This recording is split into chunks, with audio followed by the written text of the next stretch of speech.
കണ്ണൂർ പാനൂരിൽ ഇന്നൊരു കർഷകന് ജീവൻ നഷ്ടമായി. കാട്ടുപന്നിയുടെ ആക്രമണത്തിലാണ് കർഷകൻ മരിച്ചത്. മൊകേരി വള്ളിയായി സ്വദേശി ശ്രീധരനാണ് മരിച്ചത്. കൃഷിയിടത്തിലായിരുന്ന ശ്രീധരനെ കാട്ടുപന്നി ദേഹമാസകലം കുത്തി പരിക്കേൽപ്പിക്കുകയായിരുന്നു. ഒരാഴ്ചക്കിടെ കണ്ണൂരിലെ 4ാമത്തെ വന്യജീവി ആക്രമണമാണ് പാനൂരിൽ നടന്നത്. ഇന്ന് രാവിലെ 8 മണിയോടുകൂടിയാണ് ശ്രീധരന് സ്വന്തം കൃഷിയിടത്തിൽ വെച്ച് കാട്ടുപന്നിയുടെ ആക്രമണം ഏൽക്കുന്നത്. അദ്ദേഹം നനയ്ക്കാനായിട്ട്, അദ്ദേഹത്തിന് കാർഷിക വിളകൾ നനയ്ക്കാനായിട്ട് കൃഷിയിടത്തിലേക്ക് പോയതായിരുന്നു. അവിടെ വെച്ച് അദ്ദേഹം ഒറ്റയ്ക്കായിരുന്നു പോയത്. ആ സമയത്താണ് കാട്ടുപന്നി യാതൊരു പ്രകോപനവും ഇല്ലാതെ തന്നെ അദ്ദേഹത്തിൻ്റെ അടുത്തേക്ക് ഓടിയെത്തി തുരുതുര അദ്ദേഹത്തിൻ്റെ ശരീരത്തിൽ പരിക്കേൽപ്പിക്കുകയായിരുന്നു, കുത്തി പരിക്കേൽപ്പിക്കുകയായിരുന്നു. തേറ്റകൊണ്ട് അദ്ദേഹത്തിൻ്റെ തല മുതൽ കാല് വരെയുള്ള ഭാഗങ്ങളിൽ നിരവധിയായ പരിക്കുകളുണ്ട് എന്നത് തന്നെയാണ് ആദ്യം അവിടെ എത്തിയ ദൃക്സാക്ഷികളെല്ലാം തന്നെ പറഞ്ഞത്. പിന്നീട് നാട്ടുകാരെല്ലാം തന്നെ ഓടിക്കൂടി അദ്ദേഹത്തെ ആശുപത്രിയിലേക്ക് എത്തിക്കുകയായിരുന്നു. തലശ്ശേരിയിലെ ഇന്ദിരാഗാന്ധി സഹകരണ ആശുപത്രിയിലേക്ക് എത്തിക്കാൻ എന്നതിനിടയിൽ വഴിമധ്യ വെച്ച് അദ്ദേഹത്തിന് മരണം സംഭവിക്കുകയും ചെയ്തു.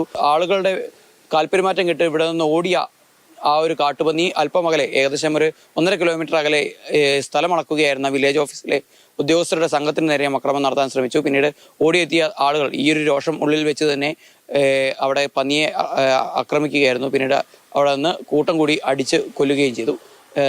എന്തായാലും വേറെ സങ്കടകരമായ ഒരു കാഴ്ചയാണ്. ആളുകൾക്കൊന്നും തന്നെ അത് വിശ്വസിക്കാനായിട്ടില്ല, അംഗീകരിക്കാനായിട്ടില്ല. കാരണം ചെറിയ തോതിലൊക്കെ തന്നെ കൃഷിനാശം ഇത്തരത്തിൽ വന്യമൃഗങ്ങൾ ഉണ്ടാക്കിയിട്ടുണ്ട് എന്ന് നാട്ടുകാരെല്ലാവരും തന്നെ പറയുന്നുണ്ടെങ്കിലും തങ്ങൾക്ക് പ്രിയപ്പെട്ട ഒരാളുടെ ജീവൻ ഇങ്ങനെ AK എന്നൊക്കെ തന്നെയാണ്, അത്രയും സ്നേഹത്തോടു കൂടിയാണ് ശ്രീധരനെ നാട്ടുകാരെല്ലാം തന്നെ വിളിക്കുന്നത്. അപ്പോൾ അത്രയും പ്രിയപ്പെട്ട AKക്ക് ഇത്തരത്തിലൊരു ആക്രമണത്തിൽ ജീവൻ നഷ്ടപ്പെട്ടു എന്ന് അംഗീകരിക്കാൻ ആളുകൾ ഇപ്പോഴും മനസ്സുകൊണ്ട് തയ്യാറായിട്ടില്ല എന്നത് തന്നെയാണ് യാഥാർത്ഥ്യം. അദ്ദേഹത്തിന്റെ കുടുംബം ഇപ്പോഴും വിവരം അറിഞ്ഞിട്ടില്ല.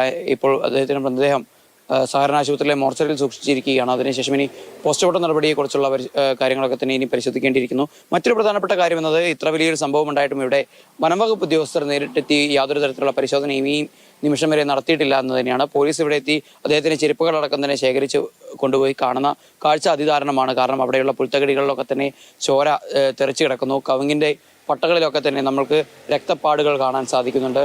അപ്പോൾ അത്രത്തോളം അദ്ദേഹത്തെ കുത്തി വലിച്ചു കൊണ്ടുപോയി എന്ന് തന്നെയാണ് ദൃക്സാക്ഷികൾ പറയുന്നത്. എന്തായാലും അതിദാരുണമായൊരു സംഭവമാണ്. ഒരു ജനവാസ മേഖലയ്ക്കകത്ത്, സ്വന്തം കൃഷിഭൂമിക്കകത്ത് വെച്ചാണ് ഒരു കർഷകന് ദാരുണമായ അന്ത്യം സംഭവിച്ചിരിക്കുന്നത്. ഷാജു ചന്ദ്രപുരയ്ക്കൊപ്പം സാരംഗ് സുരേഷ്, മാതൃഭൂമി ന്യൂസ്, കണ്ണൂർ.